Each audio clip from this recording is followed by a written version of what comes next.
Fight Club.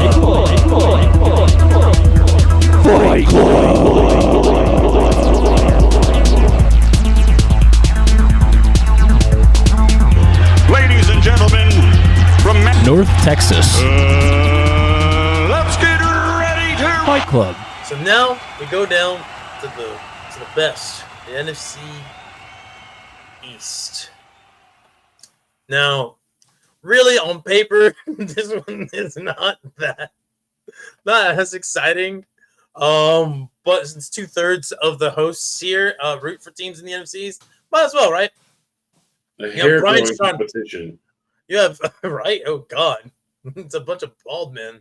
Brian Schottenheimer, a newcomer to the NFC, or rather to the head coach Fight Club. Dan Quinn comes back in year 2 for him. Nick Sirianni coming off a Super Bowl championship, and Brian Daboll still has a job somehow.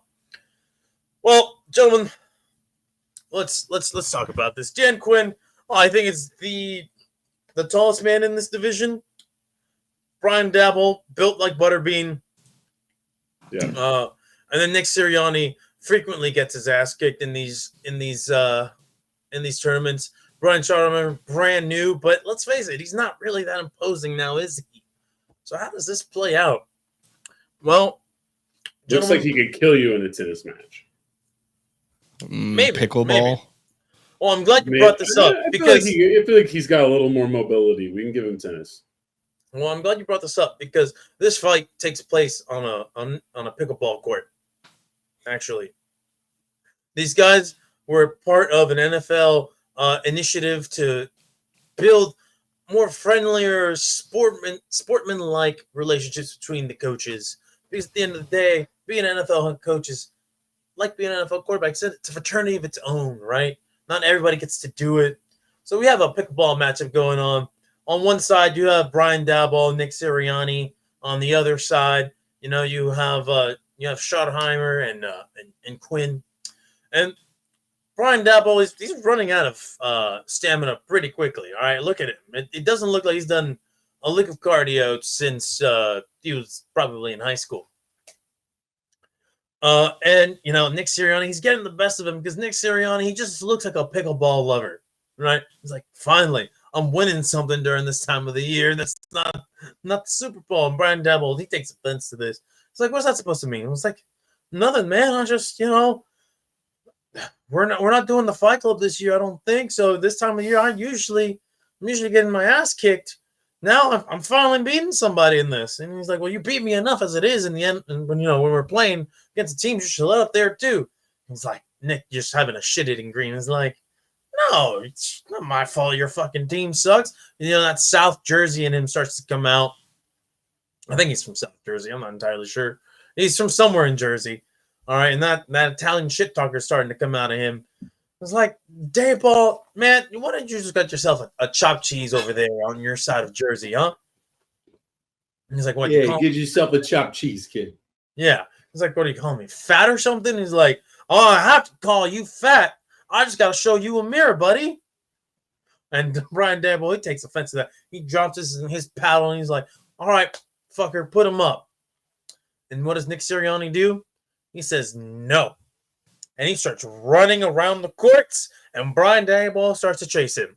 Meanwhile, as this is happening, Dan Quinn, all right, he's just looking at this buffoonery that's happening around him. He's like, oh, can you believe these two? He looks at Brian Schottenheimer and is like, no, man, I can. Jerry has us do these kinds of exercises weekly, actually. He says he won't pay me if I don't do something to entertain him. He's like, oh, yeah, fair. I was there. He's like, yeah, you were there, man. You left me.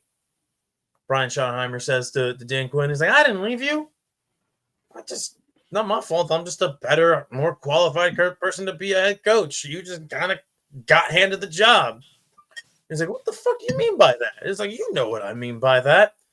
And then, friendly, not so friendly shoving between the two. And it's just a shoving match back and forth. They're just shoving each other. It's like, fuck you, pal. No, fuck you. And then he's cut back to what's happening with Butterbean and Nick Sirianni. Nick Sirianni, who's been working on this cardio, still running. Brian Dabble, he's like, you know what? Fuck this. I can't run, but I can roll. Immediately does a side roll and starts chasing him that way. And the way, I don't know if you guys have seen like a wheel works, but it's kind of like a wheel with a mind of its own.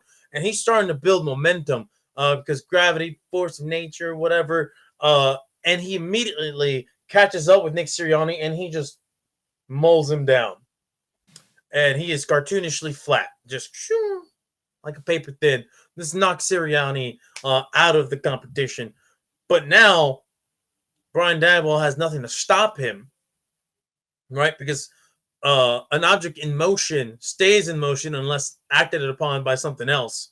So Brian Dabble just keeps rolling and rolling and rolling into oncoming traffic where he gets hit by an 18-wheeler. Well, maybe like Fred Durst. Eventually. Yeah, and then Brian Dabble is now also out of the head coach fight club because he just got ran over. He's roadkill. And then we circle back, and Dan Quinn and Brian Schaumer, this time they've gone to full-out fist fighting. Brian Dabble wishes that he could see what these former Cowboy coaches were doing to each other. All right, because Dan Quinn grabs his racket, knocks it right through the skull of Brian Schaumer. Schauenheimer ain't no bitch because his dad didn't raise no bitch, and he goes immediately for a low blow, which is kind of a bitch move. But when you are, outsized here and kind of outclassed, you got to even the fight somehow. All right, goes for the low blow, hits him right in the throat. Both men are just gasping for air. But then you're like, wait a minute, I hear a car out there in the distance. Who could it be? Bruh, it's Jerry Jones. He comes up, takes out a seat, and is just watching, and he throws money at these guys. He's like, fight for me, fight for daddy. And Brian Schauenheimer is like, what are you talking about? But then another comes by and immediately runs over Brian Schauenheimer and Jerry Jones. It's Micah Parsons. Takes them both out. Dan Quinn looks at him and is like, I'm glad I can count on you. Come in clutch for me. Dan Quinn, he survives on the pickleball court. All right. A lot of things that happen on the pickleball court. Very little having to do I like with that half of pickleball. that was like an episode of a network drama where they're just arguing with each other. Yeah. Hey man, I had to make this go as left as I possibly could. A little soap opera to start. I think that mine's going to be a little simpler. It's just going to be, look, they're in the democratic process of selecting how they're going to fight, right? I thought you were saying the Democratic National Convention for a second. We have a big argument going on here. Schauenheimer, he's like, hey, let's play some beer pong, dude. Flip cup, shots. That's how we decide. You know what I mean? That's fine. You have Dayball. He's kind of into it. He's thinking, I bet I could eat way more wings than these guys. That's kind of wave he's on. Nick Sirianni, he's just being cocky, right? He's still drunk. He's been drunk all summer. He's like, let's count Super Bowl rings. You know what I mean? So that's just kind of where they're at, right? Dan Quinn, he shotguns 2 white monsters and creates a third one because he starts grabbing motherfuckers by the neck. He takes Schauenheimer and snaps him in half. He takes Nick Sirianni and just headbutts him so hard he turns him into a small can. And what was the one that used to sponsor Donovan McNabb? Campbell's Chunky Soup. Yeah. Yeah. He made the chunky soup out of him, discarded him. But the Dayball was tough. The Dayball's Fat Boo, you know what I mean? He absorbs blows. How do you defeat something like that? You don't.